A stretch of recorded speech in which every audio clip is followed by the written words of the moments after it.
As I'm sure you're already aware, 21 Pilots put out a new song today entitled Drum Show. It is the second single off of their upcoming album Breach and featured for the first time ever vocals, which are Josh Dunn's vocals for the first time recorded in a studio setting, not a live album or as even backing tracks or anything like that. He has a prominent vocal track, vocal feature on this new song, Drum Show. But accompanying the release of Drum Show, 21 Pilots just also released 3 new box sets for the Breach CD.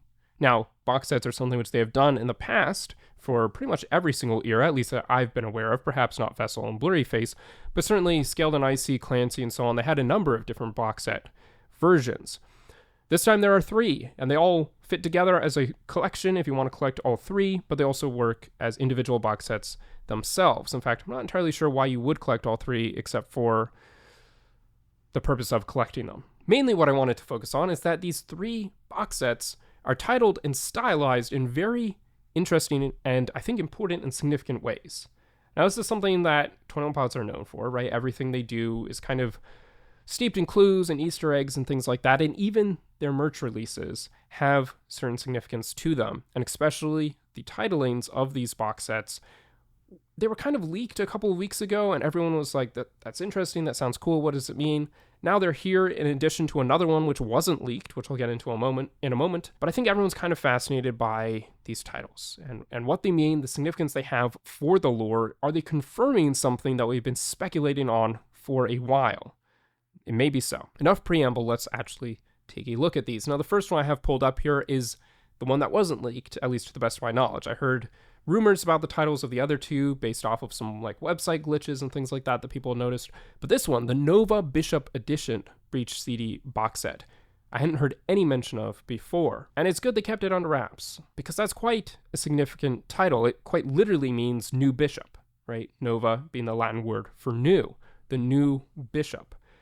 So who is it that everyone has been speculating is going to be the new bishop of Trench, and or more specifically, the new bishop of Dima? It's Clancy. Everyone's been saying for a while now, seems like Clancy is going to become a bishop. And now we have this, the new bishop. If Clancy's not going to be a new bishop, who is, right? So we have this letter from Clancy writing to the Torchbearer that we saw at the end of the Clancy tour. And we have a letter from the Torchbearer writing to Clancy expressing his concern about their conversation and their discourse and so on. And in those letters, there was a very strong implication that Clancy was becoming a bishop or had already become a bishop, depending on when that letter was supposed to have been dated, right? There's a possibility it was written after the events of what we're going to see in City Walls and the end of the story and so on. It was kind of a future letter. So there's a strong implication that Clancy is going to become a bishop of Dima. He's going to be the new bishop of Dima, and there's a lot of concerns which we should have about that idea. But it also isn't something which is inherently bad. I've explored all of this in some other videos, so I won't bore you with it here, but I think this is interesting and significant once again, because it kind of fell out of the general discourse, this idea that he's going to become a bishop. People were thinking it still, but it wasn't really the prominent idea, and certainly with some of the things that we saw in the contract, it kind of could go either way. Either he was breaking his contract to the Torchbearer and was going to betray him and become a bishop, or he was breaking his contract to Nico and Blurryface and was going to not become a bishop. He was going to refuse and hold firm and hold fast. And I've also put forward other ideas in the past, which I still believe have a lot of weight to them. The idea being that throughout these past cycles, because it's a cyclical story, Clancy has time and time again fallen prey to Blurryface and become a bishop of Dima. And so all the other past bishops of Dima, all the other 8 or 9 bishops of Dima, everyone besides Nico, that is, are past versions of Clancy who became bishops. There's a lot of reasons why I think this. There's a whole video I made discussing this, so there'll be a little tag. You can go watch that if you want, and I'll probably link it at the end. But regardless, for a while, my working theory was that this time he resists. He doesn't become a bishop. But now there's 2 reasons why I think it's becoming more and more likely once again that he will become a bishop. We have this, the new bishop box set edition. We also have Tyler's tweet over the weekend, which he put out, I believe, on Saturday, in which he said that City Walls, the music video, was going to end the story, but this final song on Breach, Intentions, was going to be his way, Tyler's way, of understanding that ending to the story, of making sense of it. Which, one, signifies that City Walls is probably going to be a pretty ambiguous music video, so that's interesting. and good to be aware of before the end comes and we're all left confused and feeling betrayed that we're confused. He's made it pretty clear we're probably going to be confused. He seems confused, right? But the other thing that we know about the song Intentions, based off of the teasers that they've put out for the Breach album, right, those analog horror style teasers that they've released on social media and Spotify and so on, we know the lyrics for Intentions, or some of them. And some of those lyrics go, intentions are everything, which really, to me, strikes me as a defense he's trying to make for his decision to become a bishop. Essentially, he's saying, yes, I know this doesn't look good. I've joined the bishops of Dima. I am now one of them. I am the new bishop. But intentions are everything. What I'm doing here, or the intention behind what I'm doing here, is actually a good one, right? I have the right idea. Now, even if that is the case, I think it's still a concerning idea that he's going to become a bishop. Again, as I mentioned, it's not necessarily bad for him to become a bishop. Dima needs some kind of rulership or leadership in its city, and he already is, Clancy that is already a leader and a champion of the Banditos. So if he overthrows the established order, it would make sense that the person who's already leading them would then become the leader. The question there is more, is he going to become an absolute ruler, which he's hinted at being, in an evil way, and become corrupted by power, just like the bishops of Dima were? Because again, we've seen this time and again throughout Blurryface, this idea that he's tempted by control, controlled by temptation. He has a lust for power that he struggles with, and so to give in to that and let himself rule despite that, and thinking he can overcome that, might be a dangerous thing to do. Again, we'll have to see how Breach plays out. I don't think you can definitively say one way or the other if it's bad or good that he's going to become a bishop. But it does seem like he is going to become a bishop, based off of all the evidence so far, and this box set in particular. Now, there's two other box sets, and they're a little less significant, but they are worth mentioning. So one of them we have here is the Dark Clancy edition, which presumably is referring to the character Clancy himself, a dark version of him, which again, a little sinister, a little concerning. My first actual instinct when I saw Dark Clancy was thinking, oh, we're still in the Clancy era, so this is the dark version of Clancy. Which you could still say maybe Breach as an album is kind of the dark side of Clancy. Maybe. We'll see when it comes out. Not that Clancy itself was particularly uplifting, but I think I could imagine an album being darker than that, so that could be what we have here. Or it just could be kind of the dark stylization of, if that's even a word, of the album in this era and so on. Or again, it could very specifically be related to the character Clancy and his turn towards the dark side, at risk of overusing a cliche phrase. But we also see kind of the CD styling of the Dark Clancy box set as purple. Now, with the Nova Bishop version, it was kind of lighter, right?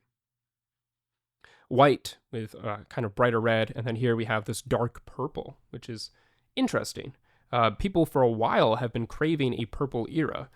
Perhaps this is the closest we're going to get, at least in this era of 21 Pilots, in this chapter of 21 Pilots history.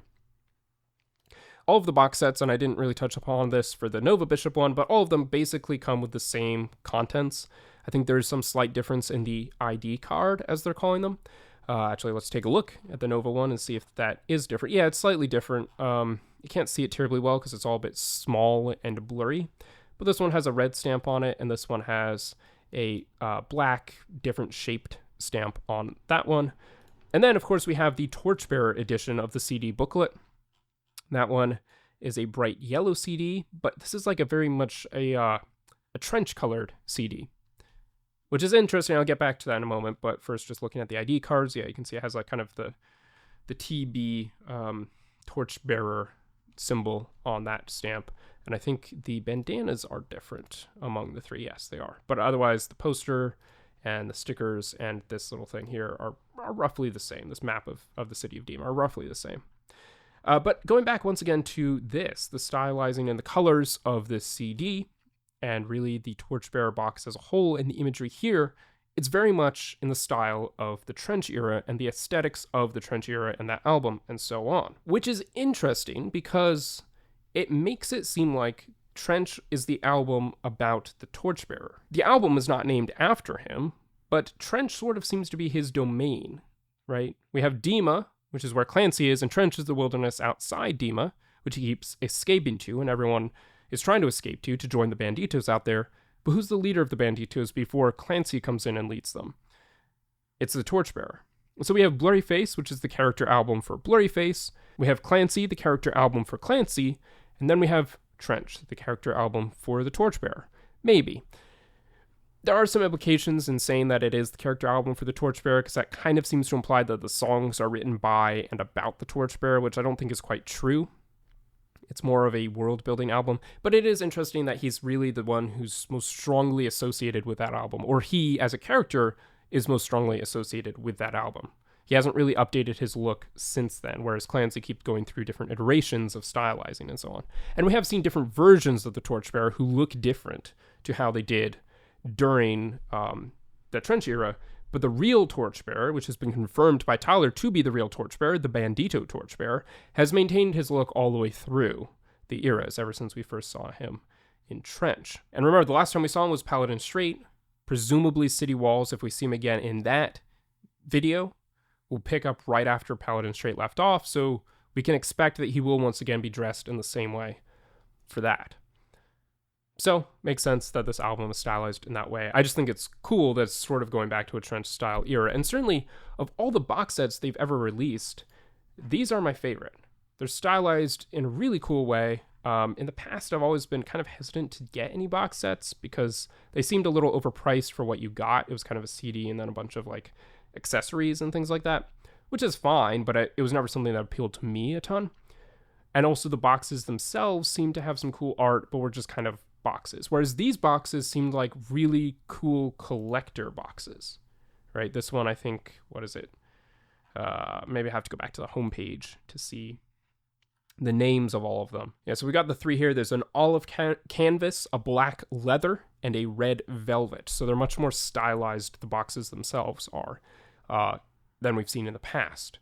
So even themselves, the boxes, much less the contents within them, seem to be much cooler collector items than they've done in the past. So I think this is really cool, and it really seems to fit the sort of atmosphere of what they're going with for Breach. So this is certainly my favorite merchandise item that we've gone so far for this era.